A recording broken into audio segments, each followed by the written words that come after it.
Yang lalu sudah saya jelaskan bahwa hidup selalu berakhir dengan kematian. Apabila datang kematian menimpa seseorang, datanglah kiamat baginya. Itu yang disebut dengan kiamat kecil. Hakikatnya mati adalah perpindahan dari kehidupan di dunia ini menuju kehidupan di alam barzakh. Menunggu kita di alam barzakh sampai datangnya saat kiamat. Entah 10 tahun, entah 100 tahun, entah 1000 tahun, hanya Allah saja yang maha tahu. Adapun orang-orang beriman yang melakukan amal kebajikan dalam kehidupan di dunia ini, masa penantian yang lama di alam barzakh buat mereka sebentar saja. Tetapi bagi orang-orang kafir yang ingkar, yang tidak beriman kepada Allah, yang hidup di dunia cuma menumpuk-numpuk dosa, tentu penantian di alam barzakh akan merupakan waktu yang sangat lama. Bukankah dalam kehidupan kita waktu itu memang relatif? Contoh misalnya, bagi pemuda-pemudi yang sedang duduk asyik memadu cinta, waktu 4-5 jam saja rasanya cuma 4-5 menit. Tenggelam oleh keasikan. Tapi buat orang yang berbaring di rumah sakit, meratap di balik-balik apa itu tembok derita kata lagu, di balik dinding-dinding penjara, sehari bagai seminggu, seminggu rasa sebulan, sebulan boleh jadi rasa setahun. Penantian yang sangat lama. Kapan kiamat itu akan datang? Ini rahasia Allah. Jangankan kita yang orang awam, baginda Nabi sendiri tidak diberitahu oleh Allah kapan kiamat itu akan terjadi. Tetapi sungguh pun demikian, banyak hadis-hadis yang menjelaskan ciri atau tanda-tanda datangnya kiamat. Nah, kalau sudah bicara soal tanda kiamat itu ada 2. Pertama yang disebut alamatus sughra, tanda-tanda kecil. Ini waktunya masih ada tenggang. Ada yang dinamakan alamatul kubra, tanda-tanda besar. Artinya kiamat sudah diambang pintu. Apa tanda-tanda kecil dari datangnya hari kiamat itu? Misalnya kata Nabi, apabila ilmu sudah diangkat oleh Allah. Artinya apabila ulama sudah banyak wafat, minat orang belajar agama berkurang, lalu kebodohan nampak merajalela di mana-mana, zina dikerjakan secara terbuka, minuman-minuman keras jadi kebanggaan. Itu termasuk di antara tanda-tanda kecil terjadinya hari kiamat. Apalagi misalnya iza waladatil ammatu rabbataha, apabila budak sudah melahirkan tuan. Apa maksudnya? Ada yang mentafsirkan apabila anak sudah bisa membudaki orang tuanya. Orang tua yang melahirkan dia, yang membesarkan dia, demi setelah si anak besar jadi orang berpangkat, bertitel, berharta, berkedudukan, jadilah orang tua itu budaknya. Sehingga sering dibilang kalau orang tua kaya, anak jadi raja. Tapi kalau anak yang kaya, orang tua sering jadi budak. Apalagi munculnya fitnah yang bergelombang, timbul perang antara dua bangsa yang besar, waktu berjalan terasa sangat pendek sekali. Itu merupakan tanda di antara tanda-tanda kiamat. Termasuk di dalamnya sulit membedakan mana laki, mana perempuan. Kan kalau tanda-tanda kayak begini sekarang sudah banyak kita lihat kan. Ulama banyak wafat, penggantinya sulit. Zina dikerjakan berterang-terangan, minuman keras jadi kebanggaan. Banyak anak membudaki orang tuanya, sulit membedakan mana laki mana perempuan. Kadang-kadang dari belakang kita lihat perempuan bener, begitu kita colek nengok jenggotan.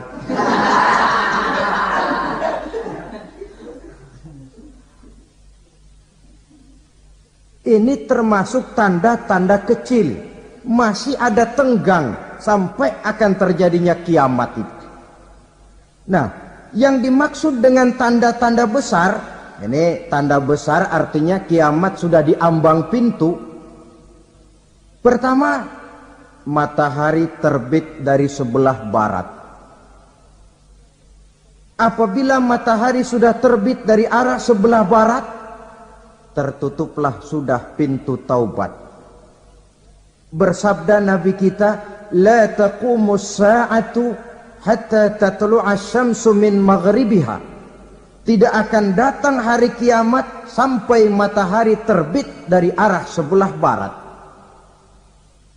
Fa iza tala'at, manakala matahari telah terbit dari arah sebelah barat, wara'ahan nasu, manusia banyak menyaksikan itu, amanu ajma'un, mereka pun lalu beriman.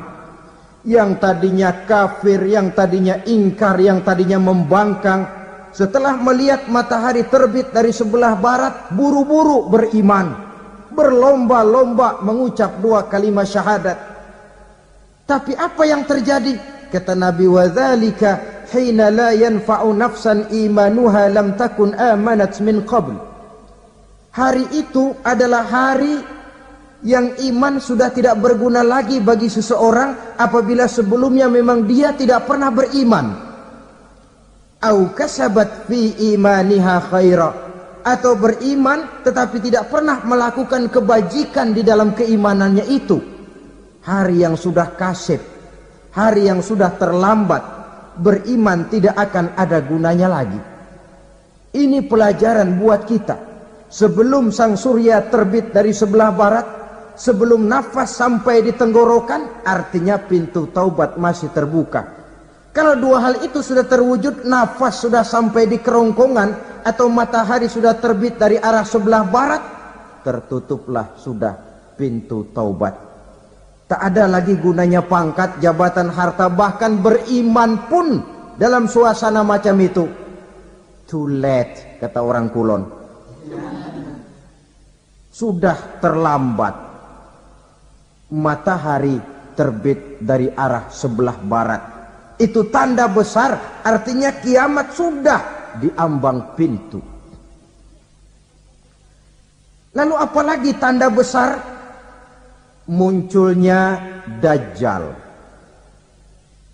Dajjal artinya pendusta-pendusta yang menyesatkan manusia.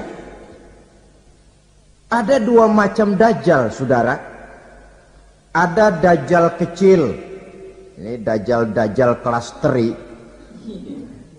Kalau ini sejak zaman Rasulullah sudah ada itu. Tiap zaman ada. Di zaman Rasulullah misalnya ada yang bernama Aswad al-Unsi dari Yaman. Ada yang namanya Musailamah al-Kazzab dari Yamamah. Ada yang namanya Ibnu Sayyad dari Madinah. Ini Dajjal-Dajjal di zaman Rasul. Musailamatul Kazzab memproklamirkan diri jadi nabi dia. Di zaman Rasul masih hidup. Ini Dajjal zaman Nabi. Di zaman sahabat muncul Dajjal-Dajjal. Di zaman kita sekarang ini Dajjal-Dajjal pun gentayangan. Dajjal-Dajjal kelas teri. Kerjanya mendustakan manusia, menyesatkan manusia, memalingkan manusia dari jalan yang benar dan diridhoi oleh Allah Subhanahu wa taala. Adapun yang merupakan tanda besar dari datangnya kiamat, dajjal-dajjal kelas kakap, pembohong-pembohong besar yang menyesatkan masyarakat manusia berpaling dari jalan Allah mengikuti jalan mereka. Apa sih ciri dajjal itu? Kata Nabi dalam hadis Bukhari Muslim, innad dajjala, sesungguhnya yang namanya dajjal itu yakhruju, satu saat akan muncul mendekati hari kiamat, wa inna ma'ahu ma'an, si dajjal ini membawa air, wanaran, dan juga membawa api. Dua simbol.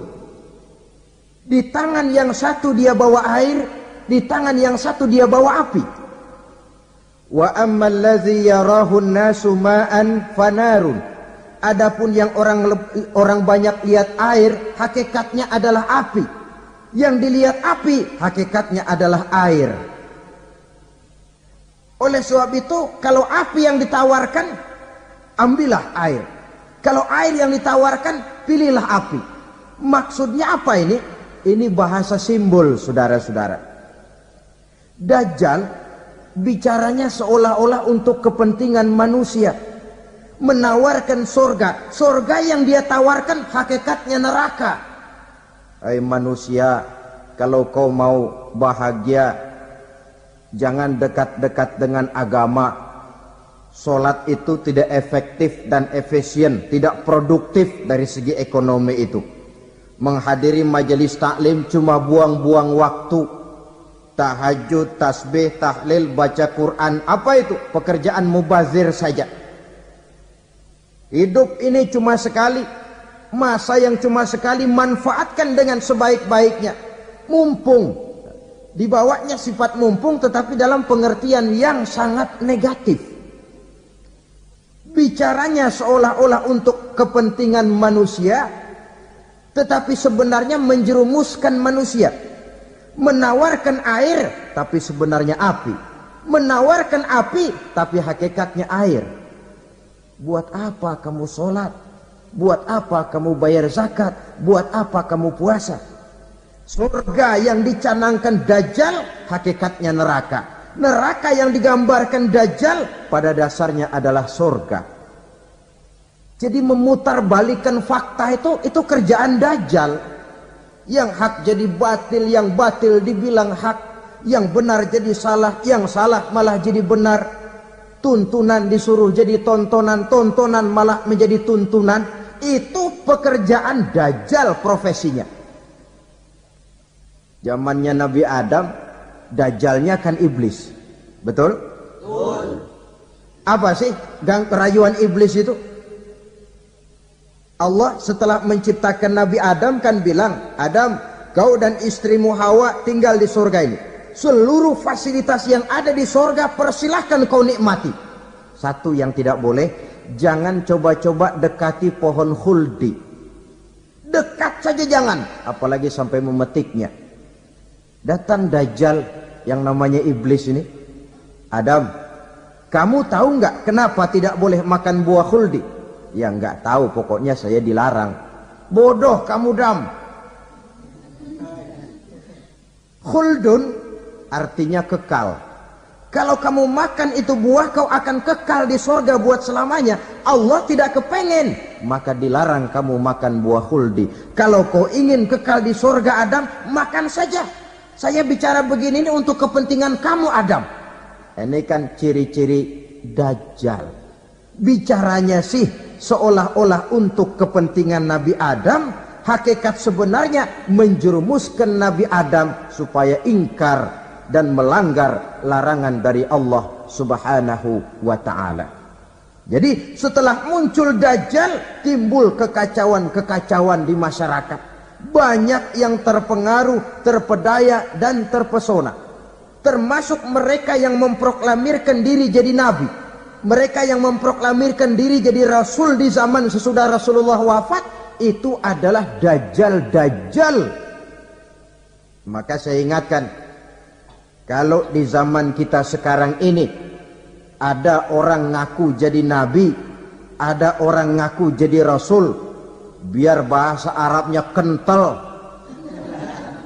Quran hafal, hadis ribuan hadis hafal, biar pakai serban sampai menyengser ke tanah, bahasa Arabnya fasih, tapi dia mengaku jadi nabi, jadi rasul, kita umat Islam wajib tidak percaya.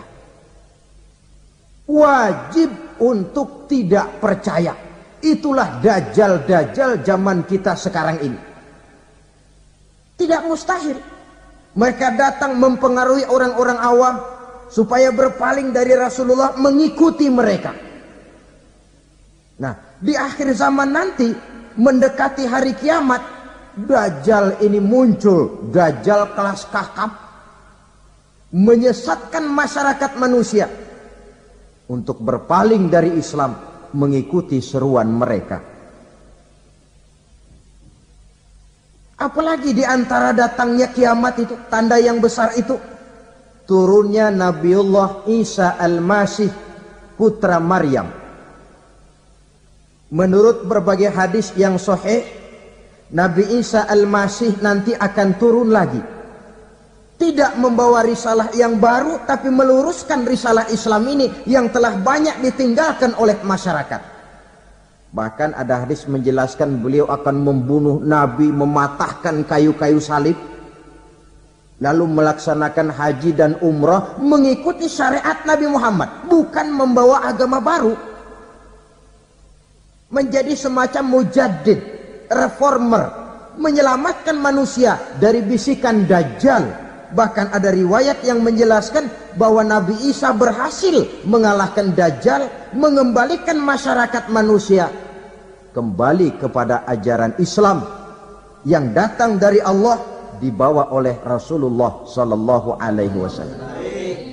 Dengan kata lain, turunnya Nabi Isa bukan sebagai nabi dan rasul baru, tetapi mengikuti syariat Nabi kita Muhammad sallallahu alaihi wasallam. Saudara hadirin, ibu-ibu hadirat yang saya hormati, kemudian apalagi di antara tanda-tanda besar akan datangnya kiamat itu? Keluarnya asap atau awan. Kata Nabi, inna min asrati sa'ah dukhanan yamla'u ma bainal masyriqi wal maghrib. Di antara tanda-tanda kiamat, munculnya awan atau asap yang memenuhi antara langit dan bumi. Ini pun diperkuat dalam surah Ad-Dukhan ayat 10. Fartaqib yauma ta'tis sama' bidukhanin mubin fayughshan nas hadza azabun ali. Bagi orang-orang yang beriman, mereka biasa-biasa saja. Tapi bagi orang kufur, datangnya asap dan awan ini merupakan azab yang kelewat pedih. Barangkali sedikit mendekati gambaran tentang azab yang pedih ini, saya ingatkan alam pikiran kita kepada peristiwa yang belum lama terjadi. Pernah dengar berita bocornya reaktor nuklir di Chernobyl, Uni Soviet? Pernah dengar? Nah. Bocornya reaktor nuklir di Chernobyl yang mengakibatkan ratusan bahkan sangat mungkin ribuan nyawa. Cuma satu reaktor. Bagaimana kalau seluruh cadangan nuklir yang dimiliki oleh para negara adik kuasa ini diledakkan? Bahkan yang konon menurut catatan, cadangan nuklir yang dimiliki bersama oleh Amerika dan Rusia sekarang ini sudah sanggup memusnahkan 6 miliar manusia. 1,5 kali lebih banyak dari jumlah manusia yang nongkrong di permukaan bumi ini. Saudara-saudara hadirin yang saya hormati, lalu saat mendekati hari kiamat, apalagi tandanya? Setelah Nabi Isa wafat, pada saat turunnya yang kedua kali, Lalu Allah meniupkan angin sejuk. Semua orang-orang beriman, orang-orang baik wafat. Sehingga penghuni bumi ini cuma tinggal lagi terdiri dari orang-orang kafir. Tidak ada lagi di bumi ini yang bisa mengucapkan Allah. Sehingga dalam hadis qudsi itu ada keterangan, Innallaha azza wa jalla yaqulu li Israfil. Allah pernah pesan kepada malaikat Israfil. Kata Allah, Israfil, Iza sami'ta qailan yaqul Allah, Allah, fa akhirin nafakh 40 sanatan ikraman liqailiha. Hai Israfil, apabila kau dengar di permukaan bumi masih banyak orang yang mengucapkan Allah, Allah, maka tunda sangkakala kiamat itu 40 tahun. Untuk apa? Ikraman liqailiha, menghormati orang yang mengucapkan Allah, Allah itu. Wah, jadi karena sekarang masih banyak yang mengucapkan Allah, besar hatilah kita, masih jauh kiamat itu. Tapi jangan lupa, kiamat pribadi, kiamat kecil itu yang gak kita sangka-sangka. Ajal datang mencabut nyawa, itu kiamat pribadi. Dan itu yang pasti kita hadapi. Dan itu yang membuat kita tidak boleh bersikap main-main di dalam kehidupan sekarang ini.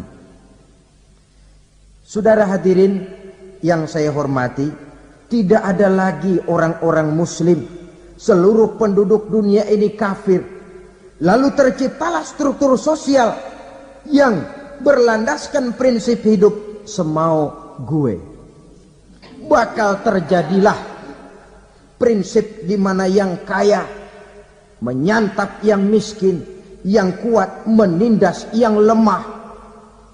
Hidup sudah bagaikan di rimba belantara. Berlaku hukum rimba, siapa yang kuat dia yang menang, siapa yang lemah menjadi mangsa. Timbul kekacauan, maksiat merajalela, munkarat menjadi-jadi. Sehingga isi bumi ini penuh dengan segala macam perbuatan dosa. Tidak ada perlunya lagi alam diperpanjang temponya. Datang saat yang sudah dijanjikan oleh Allah Azza wa Jalla. Maka terjadilah yang disebut kiamat kubra. Kiamat besar, kiamat hancur-hancuran. Bagaimana kejadian ini dimulai? Dalam surah Az-Zumar ayat 68, Allah subhanahu wa ta'ala berfirman, wa nufikha fis suri fasa'iqa man fis samawati wa man fil ardi illa man sya'allahu. Maka manakala ditiuplah sangkakala, terkejutlah seluruh yang ada di langit dan seluruh yang ada di bumi. Bila saat kiamat datang, Allah perintah malaikat Israfil, Israfil, tiup sangkakalamu. Ditiuplah sangkakala oleh malaikat Israfil. Yang akibat daripada tiupan itu, seluruh yang ada di langit, seluruh yang ada di permukaan bumi terkejut. Yang ada di langit siapa? Malaikat kan. Bayangin aja kalau malaikat kaget, apalagi kita. Terkejut seluruh makhluk yang ada di bumi, yang ada di langit mendengar suara sangkakala itu. Bunyinya tidak sanggup kita bayangkan dahsyatnya. Ledakan nuklir, ledakan neutron, belum apa-apa ketimbang bunyi sangkakala malaikat Israfil ini. Nah, lalu mendengar bunyi sangkakala ini, gemparlah makhluk, kacaulah alam. Bumi gempa, planet-planet bertabrakan, gunung meletus, air laut tumpah ke darat, angin topan bertiup, halilintar menyambar. Lalu semua yang bernama hidup mati total. Mati bareng tanpa persiapan. La haula wala quwata illa billah. Saya kadang-kadang dalam tafakur bermohon, ya Allah, mudah-mudahan saya enggak nemuin kiamat beneran. Ngeri. Tidak bisa kita bayangkan macam apa suasana seperti itu. Allah saja banyak memberikan gambaran, misalnya Al-Qari'ah, wa mal qari'ah, wa ma adraka mal qari'ah. Kejadian yang menggemparkan. Tahukah kamu apa kejadian yang menggemparkan itu? Yauma yakunun nasu kal farasil mabsus wa takunul jibalu kal ihnil manfus. Pada saat itu manusia berterbangan bagai kupu-kupu. Gunung berterbangan seperti kapas ditiup angin. Gunung saja macam kapas, konon lagi manusia. Kematian total, mulai semut sampai gajah mati, jin mati, iblis mati, malaikat mati. Malaikat saja mati.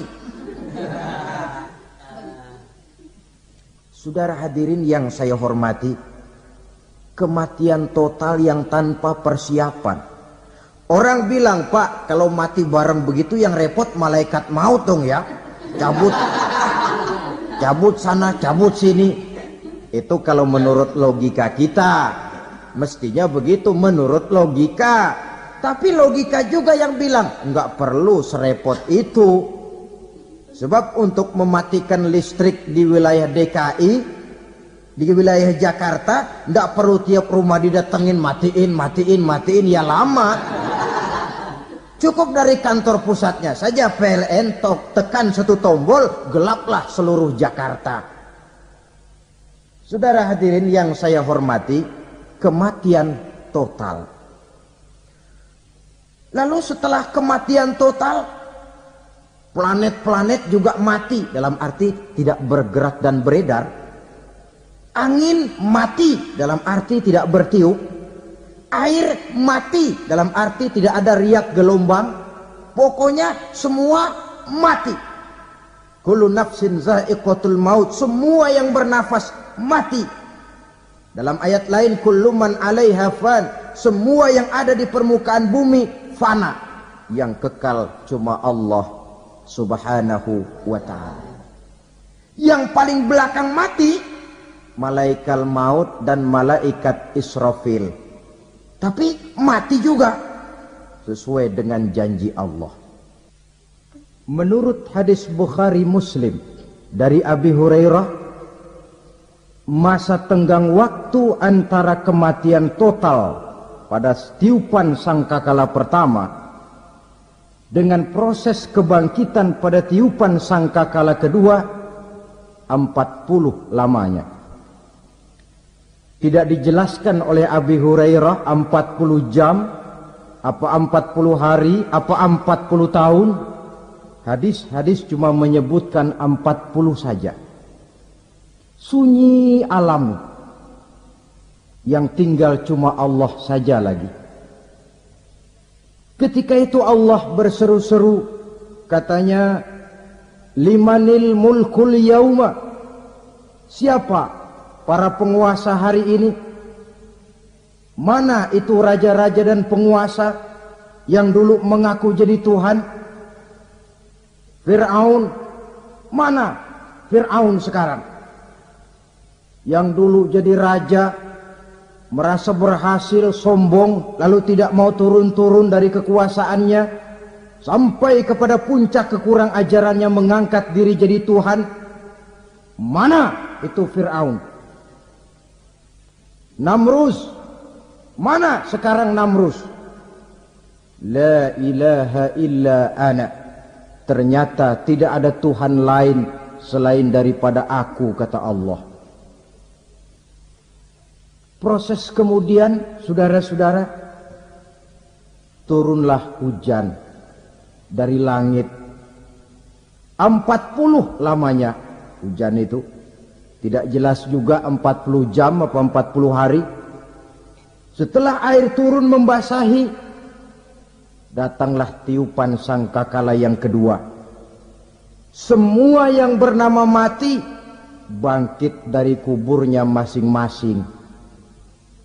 Ini yang disebut yaumul ba'tsi, hari kebangkitan. Allahu Akbar. Pada saat kita bangkit dari kubur kita masing-masing, kumpul di padang mahsyar namanya. Bayangin aja, saya sendiri nggak sanggup bayangin. Manusia sejak zaman Adam sampai zaman kiamat kumpul bareng di tempat sama. Berapa banyaknya itu?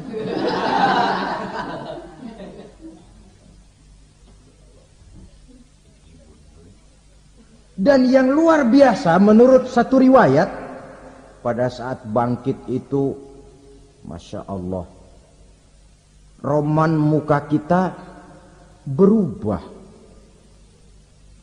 disesuaikan dengan amalan kita waktu di dunia ini. Barang siapa yang waktu di dunia amalannya itu amalan tikus, di akhirat nanti dia bangkit dari kubur, mukanya seperti muka tikus. Gagah betul badannya, tapi mukanya seperti tikus. Kenapa? Amalannya waktu di dunia seperti amalan tikus. Apa amalan tikus itu? Suka ngegeragoti barang yang sudah disimpan rapi-rapi. Orang sudah simpan uang rapi-rapi, simpan perhiasan rapi-rapi, digeragoti oleh tikus. Maling-maling, pencoleng-pencoleng, koruptor-koruptor, itu nanti di akhirat nanti kita lihat mukanya seperti muka tikus. Oh, ini waktu di dunia suka nyolong, mukanya seperti muka tikus. Barang siapa yang waktu di dunia ini amalannya itu amalan macan, dia akan bangkit nanti mukanya seperti muka macan. Apa amalan macan? Macan itu amalannya menang-menangan. Orang yang mau menang saja nggak mau mengalah. Coba lihat di hutan. Kenal hutan nggak? Nah, di hutan, raja hutan di mana-mana pasti macan. Betul kan? Betul. Padahal hutan belum pernah bikin pemilihan umum. Tapi macan tidak peduli ada pemilihan umum apa tidak, pokok saya raja. Sebab apa? Macan jadi raja itu bukan karena benar, tapi karena kuat jadi raja. Setelah dia jadi raja, rakyat hutan yang mesti dilindungi malah dimakan oleh raja macan. Kambing rakyat hutan dimakan oleh macan. Ayam rakyat hutan dimakan oleh macan. Itu nanti kita lihat di akhirat itu mukanya seperti muka macan, gagah betul. Lalu barang siapa yang di dunia ini amalannya itu seperti amalan anjing, nanti dia punya muka seperti muka anjing. Apa amalan anjing?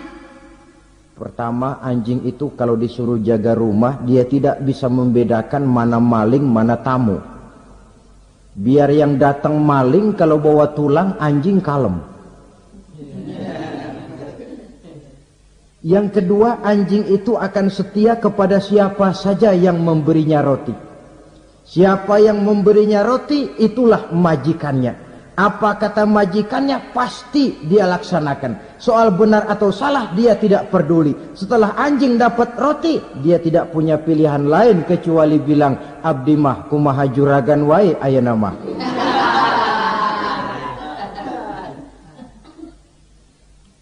Saudara hadirin yang saya hormati,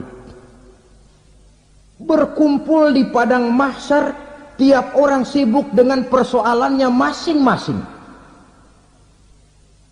Matahari waktu itu didekatkan oleh Allah, panas luar biasa. Ada yang saking panasnya itu mencucurkan peluh keringat sampai sebatas mata kakinya, ada yang keringatnya sampai sedengkulnya, ada yang keringatnya sampai sepusatnya, ada yang keringatnya mengalir sampai sebahunya, ada yang kelelap oleh keringatnya sendiri, sementara orang di sampingnya enggak apa-apa. Bergantung lagi amalan dia waktu di dunia ini. Saudara-saudara, sebagian orang dalam kepanikan padang mahsyar berombong-rombong datang mereka menghadap Nabi Adam. Ya Adam, anta abal bashar. Hai Adam, Tuhan adalah bapak moyang manusia. Kami sebentar lagi akan disidang, dimintakan pertanggungan jawab. Tolonglah kami, hai Adam. Kata Nabi Adam, jangankan nolongin sampean, saya sendiri tanggung jawab di hadapan Allah ketika dulu tidak boleh makan khuldi, saya serobot. Sudahlah, urus diri masing-masing saja, nafsi, nafsi. Begitu kata Nabi Nuh, begitu kata Nabi Ibrahim. Tiap orang bertanggung jawab sendiri-sendiri. Ketika itulah saudara-saudara, nikmatnya menjadi umat Nabi besar Muhammad sallallahu alaihi wasallam. Sebab apa? Walaupun menurut abjad kita ini umat paling belakang, kan paling belakang kita ini toh, karena Nabi Muhammad adalah Nabi akhir, tapi akan dihisap lebih dulu, lewat di atas sirat lebih dulu, masuk surga lebih dahulu ketimbang umat-umat belakangan. Ketika Rasul mendekati ajal, beliau tanyakan itu kepada malaikat Jibril. Malaikat Jibril berkata, Muhammad jangan khawatir, Allah sudah berjanji, inni haramtul jannata ala sairil anbiya hatta tadkhulaha anta wa haramtuha ala sairil umami hatta tadkhulaha ummatuka. Surga aku haramkan buat seluruh nabi kecuali kalau engkau Muhammad sudah masuk ke dalamnya, dan surga aku haramkan buat seluruh umat kecuali kalau umatmu Muhammad sudah masuk ke dalamnya. Logikanya, walaupun menurut abjad kita umat paling belakang, bakal dihisab paling dulu, lewat di atas sirat paling dulu, masuk surga paling dulu, kalau mampir ke neraka juga paling dulu. Ya resiko, resiko. Jangan mau enaknya aja paling dulu. Saudara hadirin yang saya hormati, setelah masa kebangkitan itu jangan dikira begitu bangkit langsung diperiksa, masih menunggu menanti ribuan tahun perhitungan padang mahsyar untuk sampai kepada proses yang disebut yaumul hisab, hari perhitungan. Seorang demi seorang bakal dipanggil. Bayangkan saja, kita se-RT saja di absen, kadang-kadang perlu waktu lama. Ini manusia sejak zaman Nabi Adam sampai datang hari kiamat, satu demi satu disidang di hadapan Qadi Rabbul Jalil. Status sosial copot sudah waktu itu. Yang pernah jadi hartawan di situ tidak lagi kelihatan kehartawanannya. Yang pernah jadi jenderal tidak lagi dipanggil jenderalnya. Yang ustadz tidak lagi dipanggil al-mukarramnya. Seluruh status sosial selesai. Dipanggillah kita seorang demi seorang menghadap Qadi Rabbul Jalil. Bagaimana proses penghisaban itu? Pertama, proses tanya jawab. Di antaranya ada hadis menyatakan, lan tazula qadama 'abdin yaumal qiyamah hatta yus'ala an arba'i khisalin. Besok di hari kiamat tidak akan bergeser telapak kaki seorang hamba sampai dia ditanya lebih dulu tentang 4 persoalan. Tentang ilmunya. Kemana ilmu itu diamalkan? Tentang umurnya. Di mana umur itu dihabiskan? Tentang masa mudanya. Kemana masa muda itu dipakai?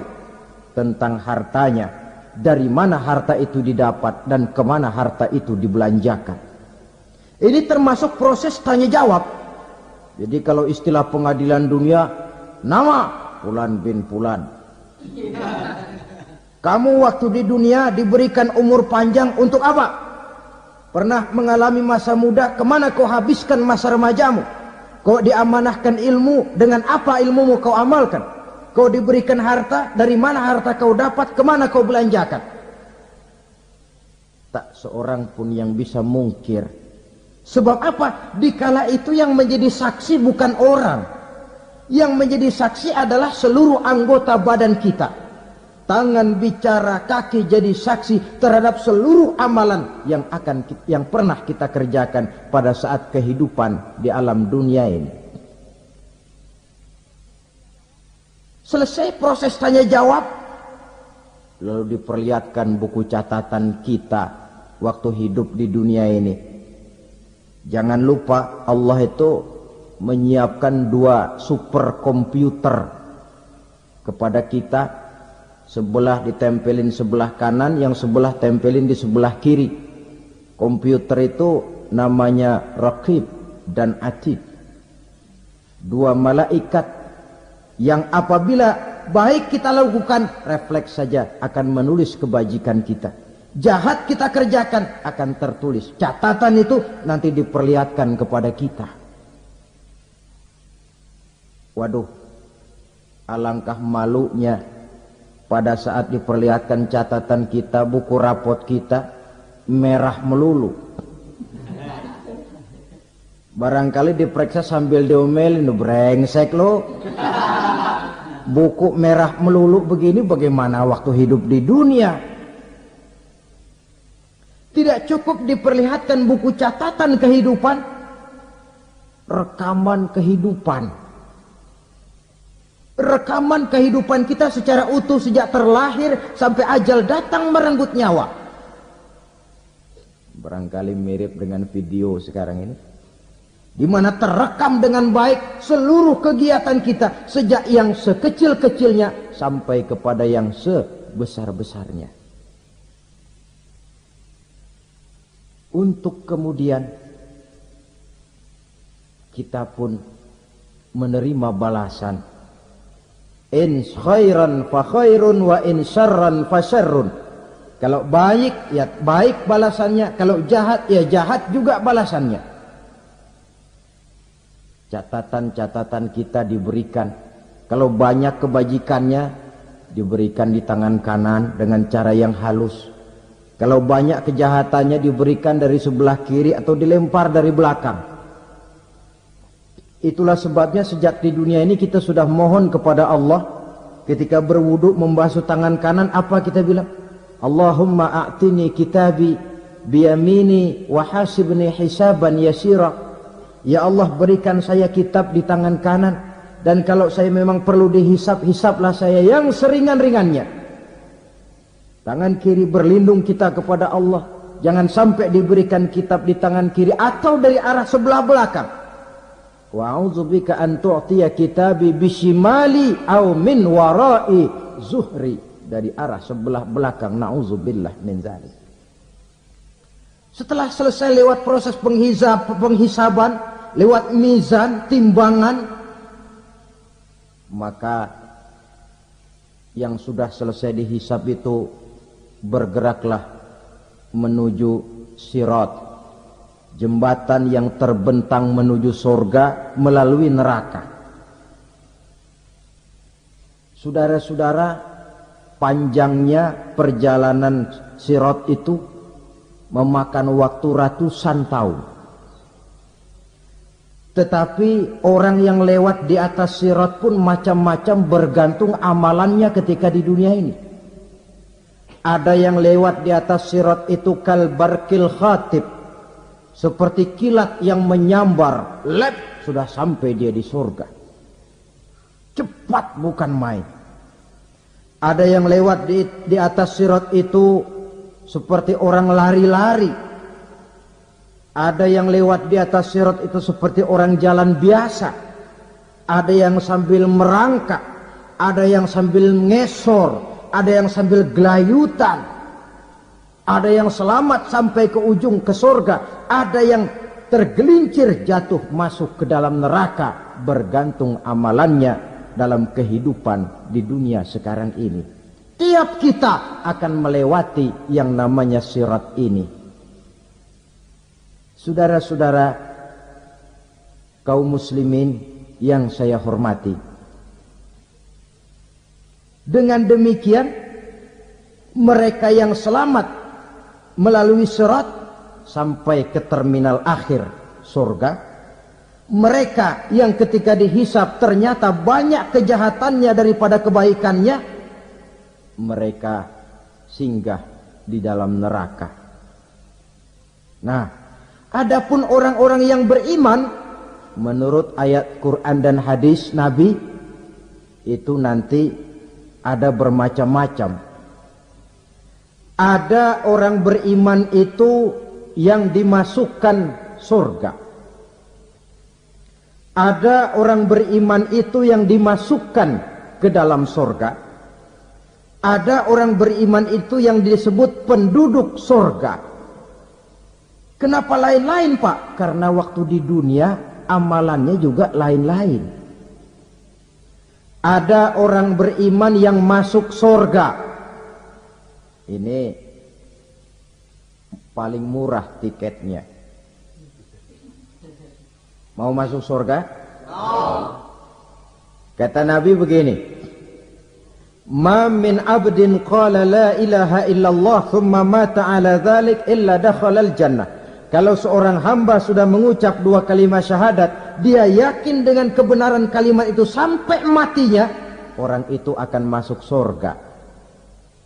Abi Dzar yang waktu itu diajak bicara heran, ya Rasul kok gampang betul? Iya, walaupun orang itu mencuri, iya, walaupun orang itu berzina, iya, biar dia mencuri, biar dia berzina, kalau dia sudah mengucap dua kalimat syahadat, dia yakin dengan kebenaran kalimat itu sampai matinya, itu orang akan masuk surga.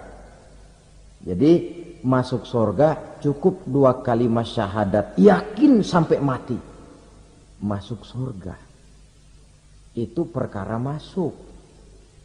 Tapi kalau pertanyaannya diterusin, masuknya kapan, Pak? Nah, ini lain lagi urusannya. Sebab ada yang masuknya itu langsung, ada yang mampir dulu. Di sana tempat cuma dua, kalau tidak surga, neraka. Mau ke surga tapi mampir dulu, yang mampirnya jelas di neraka. Kenapa? Dalam hadis qudsi ada riwayat, nanti itu di akhirat, setelah Allah selesai mengatur penduduk surga masuk surga, yang neraka masuk neraka, Allah berkata kepada malaikat Malik, malaikat Malik, labaik ya Allah, itu bajingan-bajingan tengik, manusia-manusia durjana yang waktu di dunia tidak mau sujud, jauh dari ulama, gemar melakukan yang munkarat dan maksiat, hidup di tengah masyarakat selalu jadi bibit keonaran, kufur, sudah masuk neraka semua. Sudah ya Allah. Nah, kalau sudah, coba sekarang kamu masuk, Malik. Saya, iya, masuk neraka. Mau apa ya Allah? Kata Allah, akhriju minan nar man kana fi qalbihi misqala habbatin min khardalin min iman. Kau masuk neraka, cari di dalam neraka orang-orang yang ada imannya walaupun kecil sebesar biji zarah, angkat mereka keluar. Masuk malaikat Malik ke neraka, cari orang yang ada imannya, korek-korek.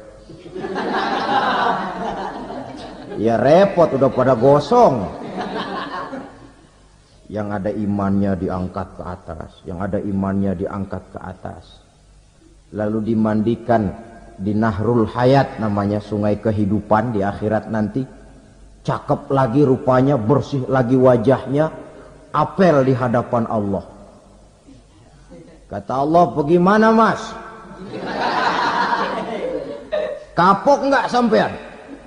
Kapok ya Allah. Nah, kalau kapok, idhab fadkhulil jannah, pergi masuk surga sana. Berangkat mereka ke surga, ketemu sama teman-temannya yang udah sampai lebih dulu, yang nggak pakai mampir lagi. Terjadi dialog, Kata teman-temannya yang udah pada nyampe duluan, Mas, iya, emang baru sampai? Saya baru sampai. Memang mampir di mana dulu, Mas? Kita sudah lama sampai di surga. Saudara buka surah Al-Muddatsir ayat 34-35. Masalakakum fis saqar? Kenapa kamu mampir di neraka Saqar? Qalu lam nakum minal musallin. Mereka menjawab, kami mampir di neraka Saqar, Mas, gara-gara dulunya kami waktu di dunia tidak pernah sholat. Tidak pernah sholat? Tidak pernah. Karena rumahnya dekat masjid. Cuma dekat doang, Mas. Sholat mah enggak saya. Enggak pernah ngasih makan fakir miskin. Enggak pernah hadir di majelis taklim. Pendeknya enggak pernah melakukan kebajikan. Maka saya pun mampir di neraka Saqar. Untung betul saya punya iman, Mas, sedikit. Waktu hidup di dunia dulu saya pernah mengucap 2 kalimat syahadat. Sekali-kalinya waktu mau kawin. Masya Allah. Untung saja kawin. Kalau nggak kawin polos.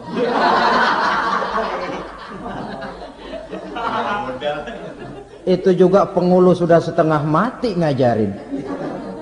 Asyhadu alla, asyaduaan, asyaduaan.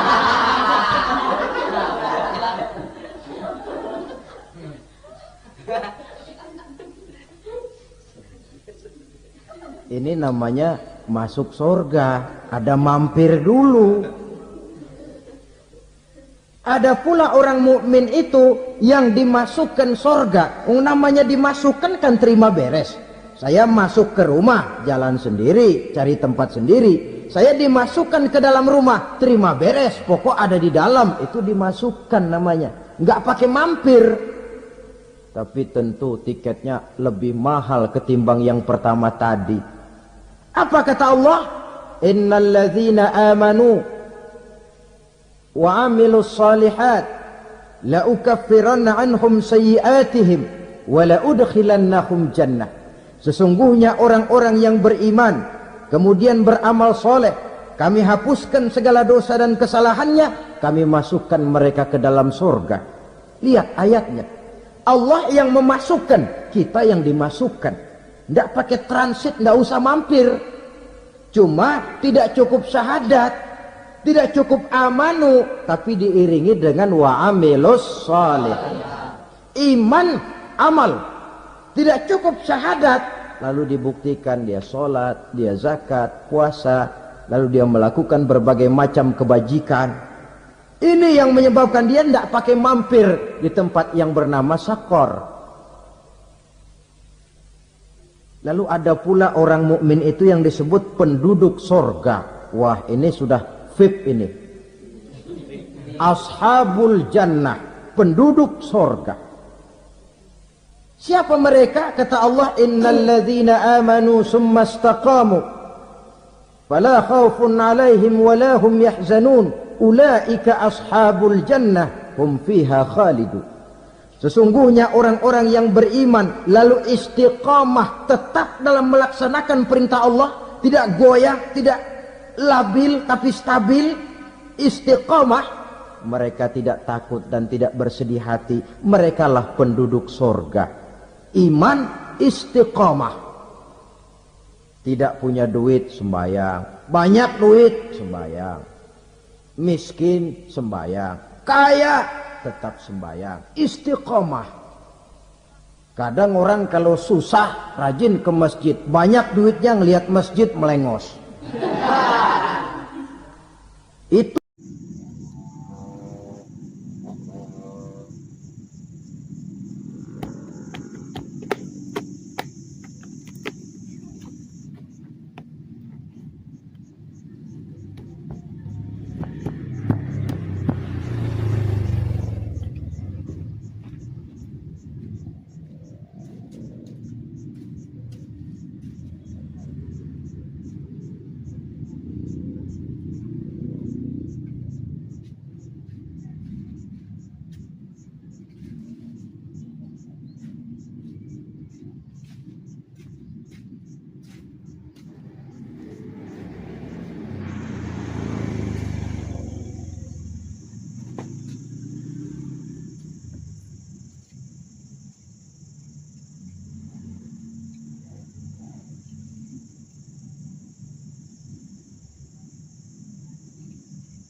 Well, well.